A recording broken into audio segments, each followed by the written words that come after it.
Hello, Ryan here, aka Mac, and welcome. In this video, we go through the roadmap each week, letting you know exactly what has changed. As always, huge thank you to all of my patrons and channel members. A big thank you to 3 Kings for becoming my latest channel member. Thank you so much for the support. Also, make sure you are subscribed for the Prowler giveaway and keep your eyes out in today's video for today's code. All the links into how to enter is in the description below. So before we get to the roadmap, I'll just give you a quick rundown of what is happening with 3.9 patch. As most of you have probably noticed, the patch is a little difficult and a little testing at this time. There's quite a few game-breaking issues which stop people, including myself, from having a good time. Now, CIG are intending on releasing a 3.9.1 patch in the near future. Now, I don't know exactly when this will release, but it's most likely going to be sometime this month. I do hope that they release it before the free fly, which is probably why we don't have a date for the free fly yet, because if many people who are not familiar with the game's development process get into the game, it'll quickly put them off if they have a bad experience with these game-breaking issues.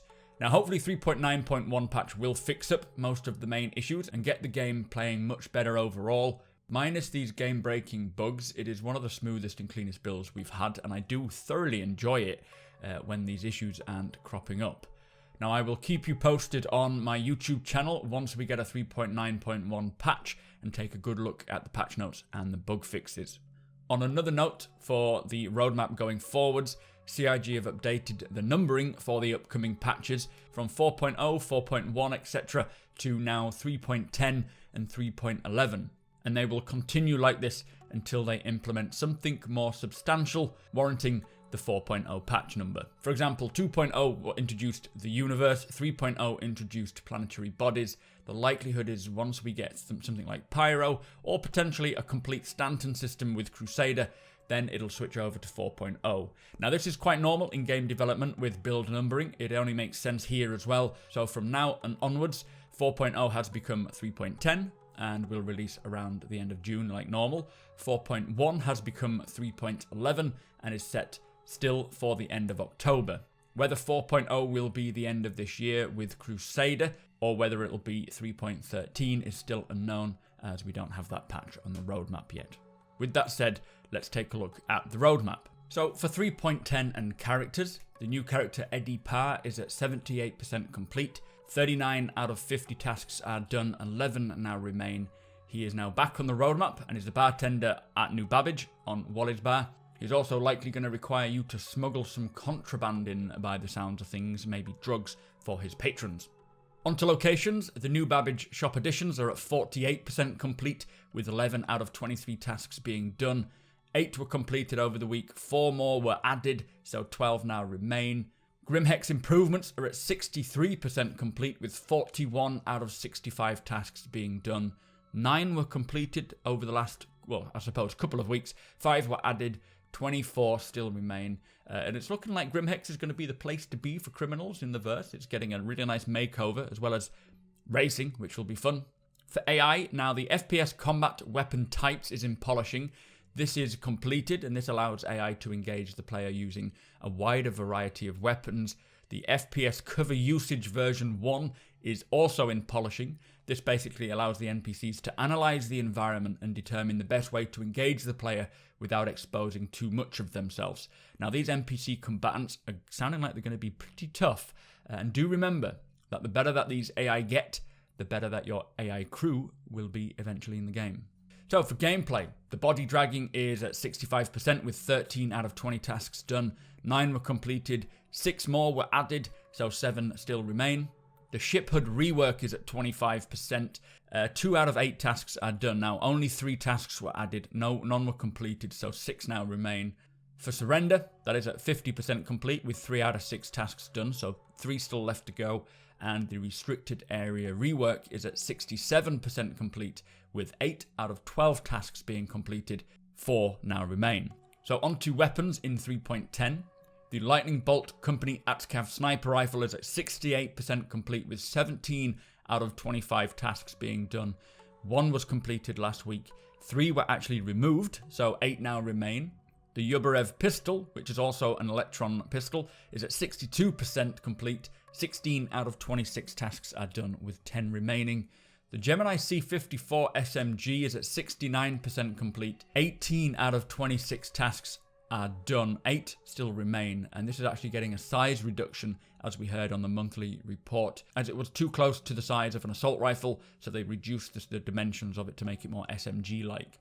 Finally, for weapons, the Clausen Werner Sledge mass driver revision is at 70% complete, with 21 tasks out of 30 done. 3 were removed and 9 now remain, and we've got our first image of this revision. It is tiny, unfortunately, so it's blown up a little bit, but this is what they're going to look like. So finally, Cortec in 3.10, the ocean shader improvements, which is new. This is in polishing already, and the card says adding support for in-game oceans to react to flares and local light using screen space and cube map reflections. Upgraded shaping to include the Fresnel component and subsurface scattering term, and new shader features to enhance the realism of oceans with improved refractions and additional detail layers. So it sounds quite nice. I think Lorville has oceans and Clio has oceans. I believe they're the only two that actually have flowing oceans rather than frozen. The height map improvement, this is more diversity and variation to the terrain, as we've been seeing on Inside Star Citizen. This is at 6% complete, with 1 out of 17 being done. 1 was added, so 16 still remain. So on to 3.11. This was 4.1, remember, so end of October, but it's now called 3.11. In locations, the space station cargo decks are 59% complete, with 10 out of 17 being done. 4 were completed, 1 was added, so 7 now remain. We've seen these in grey box on the most recent Inside Star Citizen, and they are looking incredible. Very much looking forward to getting these into the game. For weapons, the Bearing GP33 grenade launcher is at 53% complete, with 17 out of 31 tasks done. 14 still remain, and we actually saw a concept of these weapons with the concepts for the Terran security outfits. Hopefully the security guards around Terra's landing zone are not going to be walking around with grenade launchers. That would just be mayhem. Now on to the pushbacks and removals. There were 3 removals from the roadmap this last week. The NPC scheduler, this is a big shame, as I was very much looking forward to seeing this working. It says that the work needed for this has grown and changed, and the original approach to these tasks will need to be adjusted to accommodate the changes. So they've taken it off the roadmap, but it will return in a series of upcoming columns.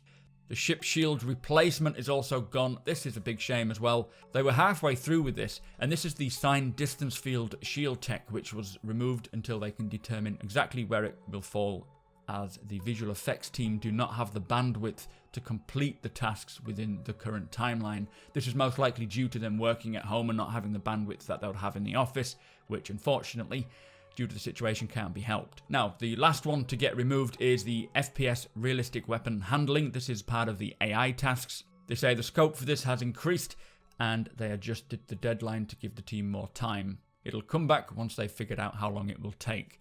So that is it for today's roadmap update. It is a shame about the NPC schedule and the signed distance field shield rework, but they have made great progress on the 3.10 patch, and it is looking like quite a decent update for the end of June, so I'm excited for that.